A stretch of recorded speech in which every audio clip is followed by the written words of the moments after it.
Welcome to Government Speak. This is where we'll cut through the government speak to get the information you need about county programs, services, and events straight from the source.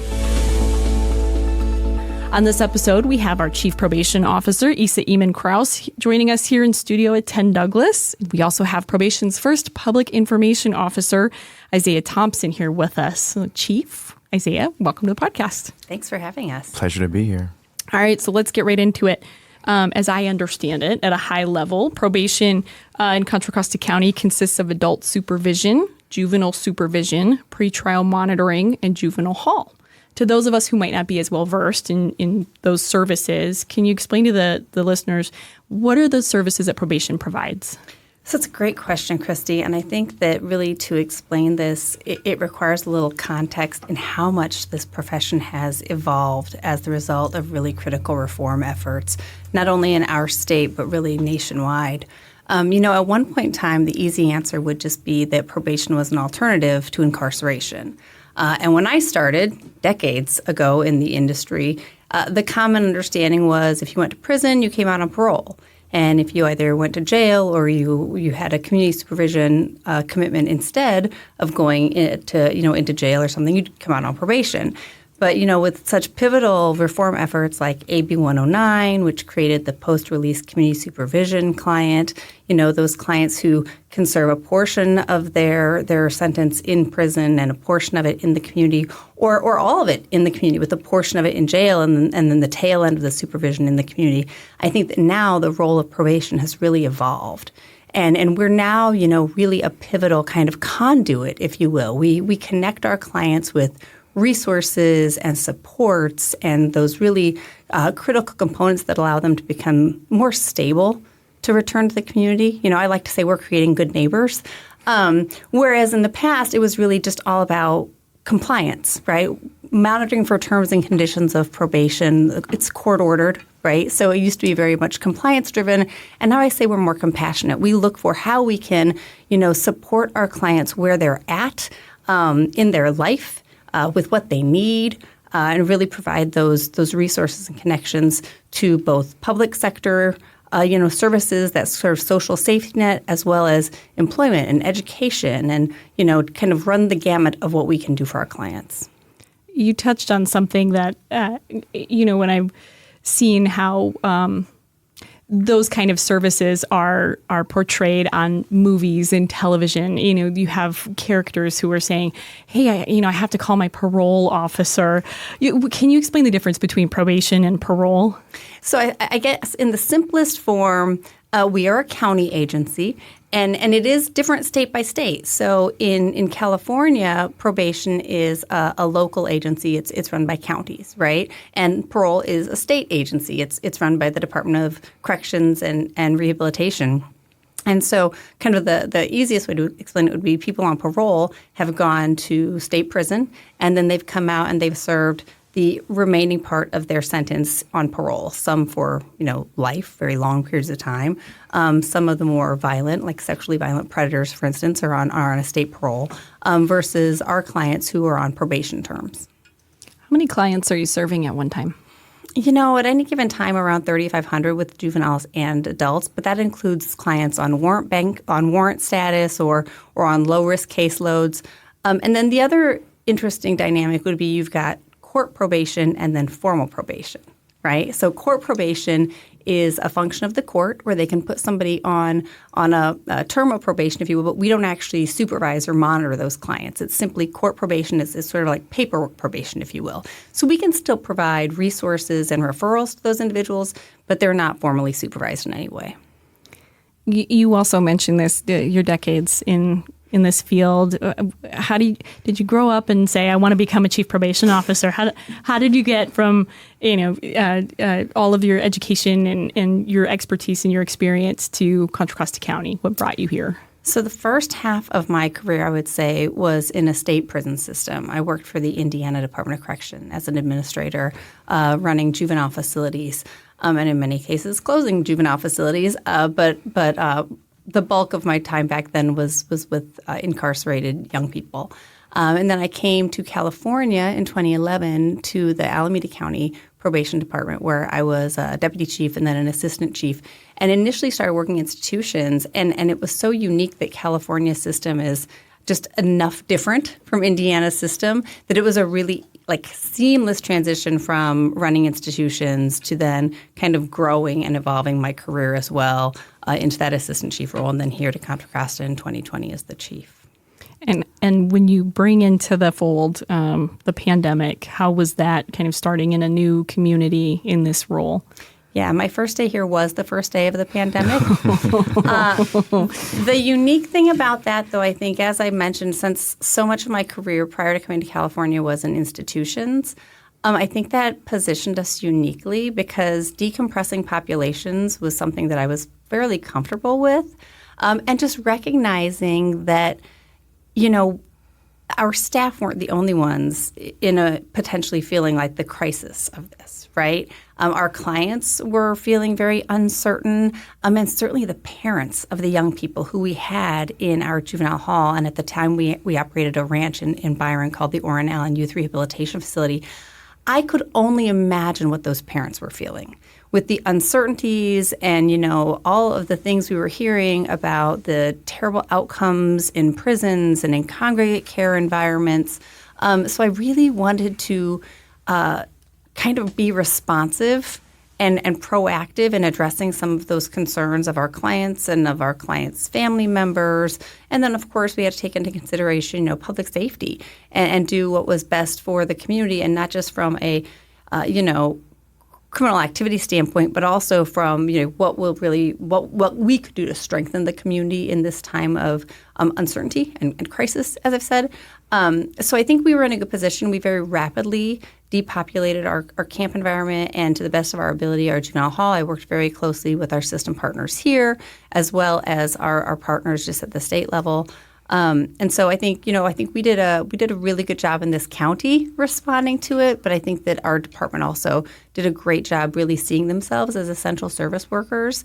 To some degree, I had to kind of work to get my staff to not come into the office. I know you heard these horror stories of people not being able to get their staff back into the office, and I was like, I did not have that problem. Sometimes I had to say, we've got too many people here. But my team did a great job. They jumped in and really, really rose to the challenge. How big is your team, and is everyone sworn? No. So we are budgeted at just under 400. We've got about 90 some odd vacancies right now across the board with sworn and non-sworn staff. And as I said, we have both sworn, so those who are peace officers, if you will, both juvenile institutional officers, deputy probation officers, and then a variety of supervisors and above. And then we have a civilian staff. So we've got an amazing team of administrative support personnel. We've got an information technologies division. We've got an entire fiscal team. And I say we cannot do the work as sworn individuals without our non-sworn counterparts, because that is so important, our analytical staff and our human resources staff. And I would say, from a numbers standpoint, it's probably half and half, somewhere close to that. Okay. It's not like your team has sworn officers who are arresting people regularly. Can you talk about how that works? So we have arrest authority, if you will. We have powers of arrest, but it's limited in our jurisdiction. So it's limited in the scope to those who are on probation. Now, I will say, in conversation with chiefs from around the state, some smaller departments, some smaller counties, their county councils have opined that their authority may be a bit broader than I would necessarily feel comfortable with for our department. And we've got great law enforcement partners throughout Contra Costa County, so I don't ever envision a time where we would need to, absent some sort of, emergency, in which case we certainly could step in and help fill that void. But traditionally speaking, our powers of arrest, we've a limited jurisdiction to, effect arrest on those currently under probation. One of the areas that you've talked about is funding prevention efforts and keeping young people out of the justice system completely. How do you do that? You mentioned some system partners. Who are they, and how does that all fit together? So we receive what's called JJCPA, or Juvenile Justice Crime Prevention Act dollars from the state, passed through from the federal government. But a portion of those dollars locally we have committed to prevention efforts, primary, secondary, and tertiary. So primary would be, we want to put services and programs in place that would ideally completely divert that young person from ever entering into our system. Versus those who may have had a light touch with the system and were able to jump in and kind of disrupt any sort of further trajectory into our system. And so we've done a lot of really intentional work locally, funding educational programming, mentoring programming, services in the community, recreational opportunities and things of that nature, in an effort to really keep the kids busy, give the kids opportunities, give the families resources to turn to when they are feeling kind of at their, wits' end. Whereas, a decade ago, a parent may have called the probation officer, or the school might have called, the police. We want to have resources in the community where we are not, and law enforcement is not, the first industry or entity that a family or a school feels like they need to reach out to. Some of the goals that you've talked about over the past year in looking into the future of probation and what you're trying to accomplish there. First of all, let's talk about what are you trying to accomplish? And then I'd like to touch a little bit on kind of some of the efforts that you're investing in terms of community outreach and engagement, and then Isaiah's role. Yeah. Senate Bill 823 was passed a few years ago, and that effectively closed the Division of Juvenile Justice and realigned that population of what would traditionally be known as more serious or violent juvenile offenders back to the county. So the county was faced with creating a program to really address the needs of those young people, and I think we've done a really great job because we were uniquely positioned in that we already had some post-dispositional programming in our facility that met those needs. But as I've shared, very publicly, we didn't have a lot of time to plan that. And across the state, I think we would all agree that it's under-resourced financially, but also the space that we were expected to use for those young people really isn't ideal for a longer-term commitment. So we're looking at keeping kids like upwards of 7 years potentially. And that's a long time to be in what was designed and constructed as a short-term juvenile hall detention space. So we've really tried to do our best to reimagine the space that we have. We recently opened a multisensory de-escalation room in our juvenile hall in an effort just to give the kids an opportunity to really tap into other cognitive resources when they're feeling kind of like overstimulated or dysregulated emotionally. But we're going to be demolishing our old juvenile hall soon, which has been sitting vacant for a very long time. And ideally, then, we'll be able to start to reimagine what a more effective space for programming looks like for these young people. I was very fortunate to get the board's support to turn a house, which has now been used as office space, back into a residential building for this population as they have completed a significant enough amount of their programming and can be court-ordered into a less restrictive program. So we're going to be beginning the renovation of that location so that we've got a more normalized home-like environment for those young people. But that's been a big priority of ours, is getting this program launched successfully, and then trying to kind of really reimagine what the space looks like for these young people.